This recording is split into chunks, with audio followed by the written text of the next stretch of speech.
Happy Wednesday friends, எல்லாரும் எப்படி இருக்கிறீங்க? இது உங்கள் கவி. இப்போ தான் நான் ஒர்க்கில் இருந்து வந்த நான் உடனே ஒரு வீடியோ டான்ஸோ சாங் வீடியோ ஒன்று செய்துட்டு இப்போ இந்த வீடியோ மூலமாக உங்கள் கூட என்னுடைய மனசில் இருக்கிறத ஷேர் பண்ணிக்க நினைக்கிறேன்.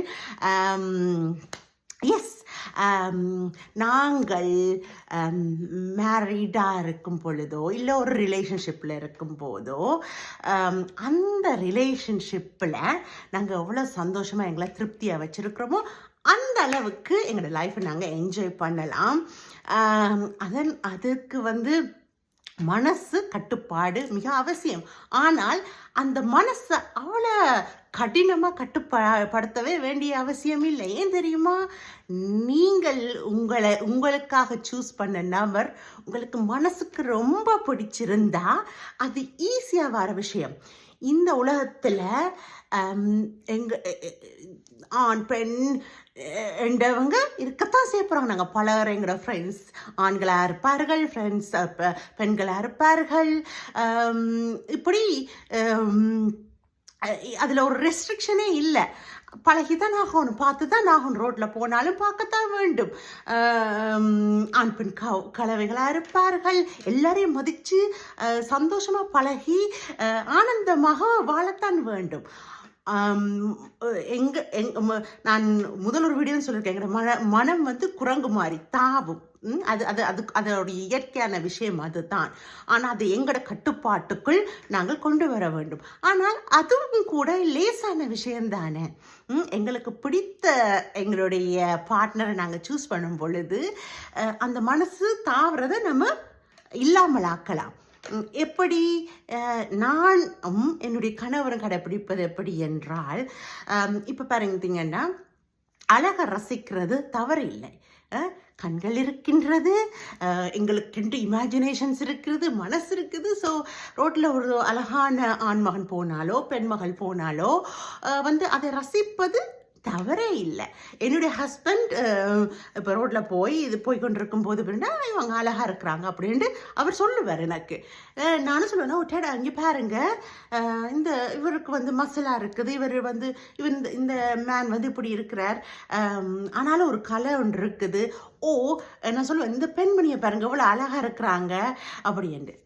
மனசில் அந்த அழகை ரசிக்கும் போது அதை அப்படியே உங்களோட பார்ட்னர்கிட்ட சொல்லிடுங்க, அவங்களும் சேர்ந்து ரசிப்பாங்க. ஏனென்றா எங்களை சுற்றி நான் பல வீடியோங்களை சொன்ன மாதிரி நிறைய கவர்ச்சியான விஷயங்கள் இருக்குது, நிறைய அழகான விஷயங்கள் இருக்குது. எங்களை சுற்றி எவ்வளவோ ஒன்றை விட ஒன்று பெட்டராக கூட தோன்ற சமயங்களும் இருக்குது. ஆனால் அப்படி எல்லாம் இருக்கும் பொழுதும் எங்களோட இருக்கிற எங்களோட பார்ட்னர் தான் எங்களுக்கு ஸ்பெஷலாக தோணணும் ஆல் த டைம். அது எப்படி? மனசார நேசிங்க உங்களோட பார்ட்னரை, மனசார. நீங்கள் உங்கள் உள்ளுணர்வை நம்பி அந்த பார்ட்னரை சூஸ் பண்ணியிருக்கீங்க. அந்த பார்ட்னருடைய அன்பு, பாசம், காதல் அதெல்லாத்தையும் உள்வாங்குங்க. ஒவ்வொரு நாளும் உள்வாங்குங்க, போரே அடிக்காது, உள்வாங்குங்க.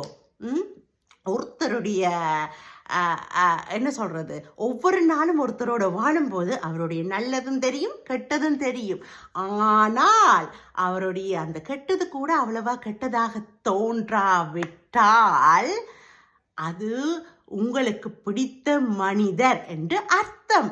அதாவது நீங்கள் அவர்களுக்காகவே ஏற்றுக்கொண்டீங்கள் என்று அர்த்தம். ஒவ்வொரு நாளும் அந்த கெமிஸ்ட்ரி உங்களுக்குள்ள வர வைங்க, அது இயற்கையாக வரும். உங்களுக்கு லவ் இருந்தால் இயற்கையாக வரும். ரிலேஷன்ஷிப்பில் ப்ளீஸ், நான் நினைக்கிற ஒரு விஷயம் கட்டாயப்படுத்தாதீங்க. உங்களை கட்டாயப்படுத்தி நான் இப்படி பிள்ளைகளுக்காக வாழ வேண்டும், இதுக்காக வாழணும் கட்டாயப்பட்டு காதலை உண்டாக்க முடியாது. கட்டாயப்படுத்தினா தவறான பாதைகளை போக வேண்டி வரும். ஒரு ரிலேஷன்ஷிப்பில் இருக்கும் பொழுது அது செய்யக்கூடாது. அதை விட பேசி கதைச்சு முடியாவிட்டால் நீங்கள் வேறு வழியில் செப்பரேட்டாக அழகாக ஓப்பனாக சொல்லி போகிறது நல்லதுன்னு நான் நினைக்கிறேன். ஆனால் ஒரே ரிலேஷன்ஷிப்பில் பல காரணத்துக்காக இருந்து வாடி தவறான வழியில போக வேண்டாம் மனம் சஞ்சலிச்சு இதெல்லாம் வேண்டாம். Life is too short. விரும்பின ஒருத்தங்களை சூஸ் பண்ணுங்க, அவங்களோட உண்மையா வாழுங்க. That's all. உண்மையா வாழுங்க. ஒவ்வொரு நாளும் நான் சொல்ற இந்த விஷயங்கள் எல்லாம் நிறைய பல வீடியோல டச் பேஸ் பண்ணியிருப்பேன். ஒவ்வொரு நாள் எழும்பும் பொழுது அந்த நபரோட பார்க்க திகட்டாமல் கதைக்க திகட்டாமல் இருக்கிற மாதிரி அந்த உணர்வு வரும். இவங்களோட தான் நாங்கள் வாழ போறோம் எக்ஸைட்மெண்ட் வரும். அந்த மாதிரி ஒரு நபரை நீங்க சூஸ் பண்றீங்கன்னா அந்த அளவுக்கு உங்களுக்கு காதல் இருக்க வேண்டும்.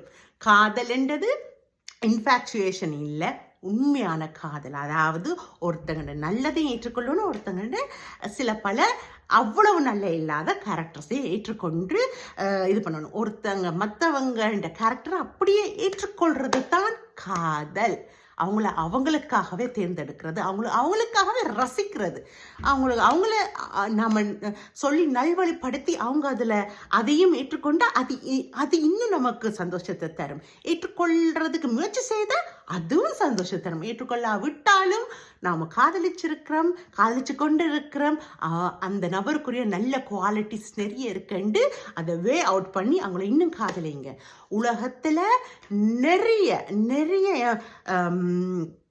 கவர்ச்சியான விஷயங்கள் இருக்கு. ஒன்றை விட ஒன்று பெட்டர் தான், நான் திருப்பியும் சொல்றேன். ஆனால் நமக்கென்று ஒன்று இருக்கும்போது மனசு அப்படியே சாட்டிஸ்ஃபை பண்ணிடுங்க. ஏனென்றால் அந்த காதல் இருக்குது பாருங்க, அது உங்களை போர் அடிக்க விடாமலே இருக்கும். உங்களுக்கு யாராவது பார்த்து பிடிச்சிருந்தா மனசால ஓப்பனாக சொல்லுங்க. கம்யூனிகேஷன், ஓப்பன் உரையாடல். யாரும் சந்தேகப்படக்கூடாது. அந்த பார்ட்னர்ஸ்ல யாருமே சந்தேகப்படக்கூடாது. உங்களோட பார்ட்னர் உங்களுக்கு ஓப்பனாக சொல்றாங்க, அந்த லேடி அழகா இருக்காங்க. அந்த என்னுடைய கணவர் சொல்லுவார், இந்த பேர் டெடா இந்த லேடி நல்லா அழகா தான் இருக்கிறாங்க அப்படின்ட்டு. எனக்கு தெரியும். ஈவன் அவர் எனக்கு சொல்லியும் இருக்கிறார். நான் அப்படி சொல்லும் போது என் மனசுல இருக்கிறத என்னுடைய வைஃப் கிட்ட சொல்றேன். அதுக்கு மேல அங்க அவருக்கு வேற எந்த உணர்வையும் அவர் அதுல தொடர்ந்து கொண்டு போக விரும்பவில்லை அவர். ஆனால் அவர் இமீடியட்டா நினைச்சதை என்கிட்ட பகிர்ந்து கொள்றார். நானும் அதை தான் செய்கிறேன். அதுக்கு மேல அங்கே அது போக தேவையில்லை. ஏனென்றா அவரே சொல்லுவார், இது என்னுடைய வைஃப் எனக்கு இருக்கிறா, எனக்கு திருப்தியான வாழ்க்கை இருக்குது, நான் அழகை ரசிக்கிறேன், ரசிச்சுட்டு போகட்டுமே, எங்களுக்கு கண்கள் இருக்குத்தானே, பார்த்து ஆக்கண்ட அழகை ரசிக்கத்தானே வேண்டும். அது இல்லாமல் எப்படி மனித மனம் அழகை ரசிக்க விடுங்க உங்களோட பார்ட்னர்ஸை. அவங்க அது சரியான விதத்தில் அவங்க அதை அட்வான்டேஜ் எடுக்காமல் அதை ரசிக்கிற மனப்பக்குவம் அவங்களுக்கும் தேவை. என்ஜாய் பண்ணி வாழுங்க. உங்கள் லைஃப் பார்ட்னர் உங்களுக்காக மட்டுமே. அண்ட் அவங்கள ஒவ்வொரு நாளும் இன்னும் இன்னும் இன்னும் லவ் பண்ணி நேசிங்க. ஓப்பனாக உரையாடுங்கள்.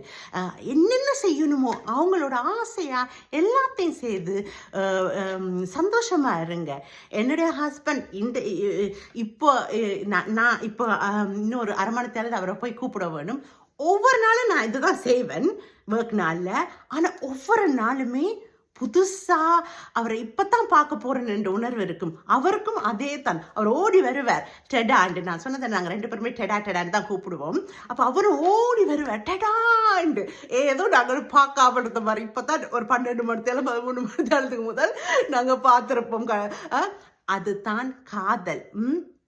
எங்கட காதல் இப்படியானதுன்னு சொல்ல வரவில்லை. ஆனா காதல் என்றதுல ஓரளவுக்கு அனுபவம் இருக்குது. அண்ட் உண்மையா லோயலா இருப்பதிலும் நாங்கள் ஒவ்வொரு நாளும் அதை கான்ஷியஸாகவே தெளிவாகவே அதை நாங்கள் செய்கிறோம். அதை தான் உங்ககிட்ட பகிர்ந்து கொள்கிறோம். அண்ட் இதில் உங்களுக்கும் கண்டிப்பாக உடன்பாடு இருக்கு என்று நம்புகிறேன். என்னென்ன டெய்லி லைஃப்பில் நாங்கள் என்ன செய்கிறோமோ இல்லை என்ன தோணுதோ உங்ககிட்ட பகிர்ந்து கொண்டு உங்களோடு இந்த பயணத்தில் நாங்கள் இனிமேல் பயணிக்க போகிறோம். இனிமேலும் பயணிப்போம், இதுக்கு பிறகும் பயணிப்போம் என்ற நம்பிக்கையில் உங்களிடமிருந்து விடைபெறுகின்றேன். உங்கள் கவி. Have a happy evening, my dears. Bye. Take care.